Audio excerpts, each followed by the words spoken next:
Hey everybody, it's Scott Butterworth with PlayStation Official Magazine. And Ryan Taljonick.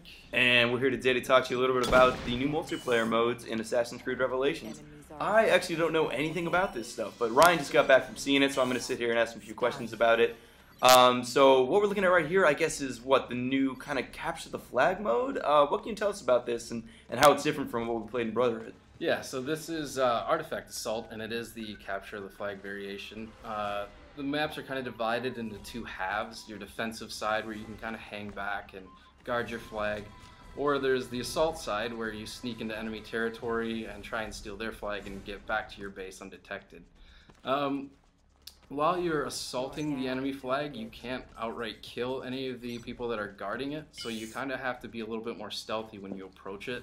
Maybe bring a loadout of abilities that disguise your character, create a decoy, that kind of thing.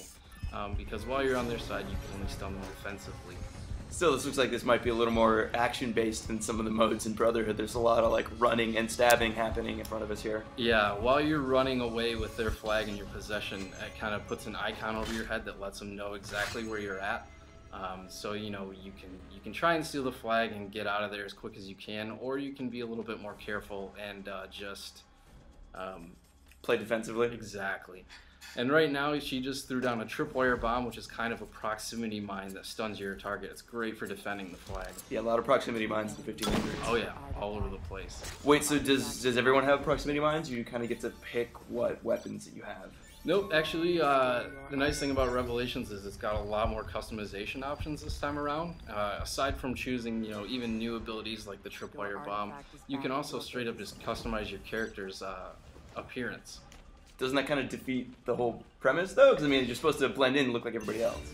Right. Well, actually, the NPCs in modes like Artifact Assault and Wanted and some of the more traditional Brotherhood modes, the NPCs actually mimic your character's customizations in their skins. So, okay. Yep. So it allows you to still customize your character without giving your location away.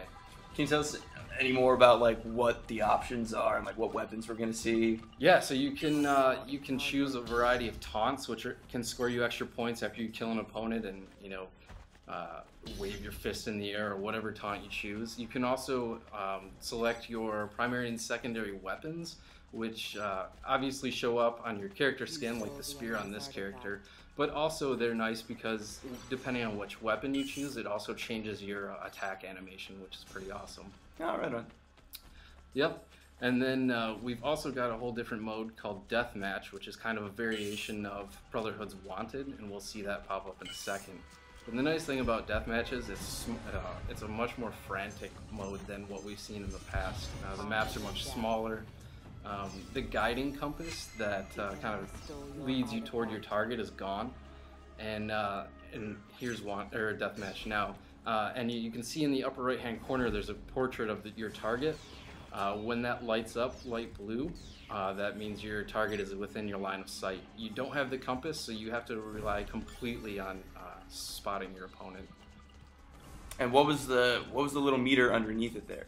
Yeah, so as that meter builds... the discrete meter. Yep, as that meter builds, it builds as you're stalking your opponent, and when that fills up completely and you get a really stealthy kill, you can get upwards of like 1,200 points as opposed to maybe the 200 points you could get just from straight up sprinting at your opponent. Oh, right on. So basically they're attempting to use a reward. Like, the longer you can remain stealthy and stalk your opponent, the more points you get. Basically. Absolutely. Okay. So that really kind of balances out the gameplay and makes it a lot more fun. But yeah, the deathmatch mode was definitely one of my favorites. It was a lot of fun. It was really fast-paced, and you can still play it pretty stealthily. Cool. Anything else we can expect from Revelation? No. Well, aside from just retweaking, they made like a cool friends hub on the matchmaking process, so you can go through all your customization options. You can talk to your friends and view your friends right through the hub during matchmaking, so it makes things really cool. Right on. All right, well, thanks a lot for tuning in and checking this out. If you want to learn more about Assassin's Creed Revelations, you're going to have to pick up the September issue of PTOM, which will be on newsstands August 30th. And we're definitely considering doing more videos like this in the future, so feel free to hit us up on Facebook or Twitter. Let us know what you think, and we'll catch you next time. Thanks a lot. Later.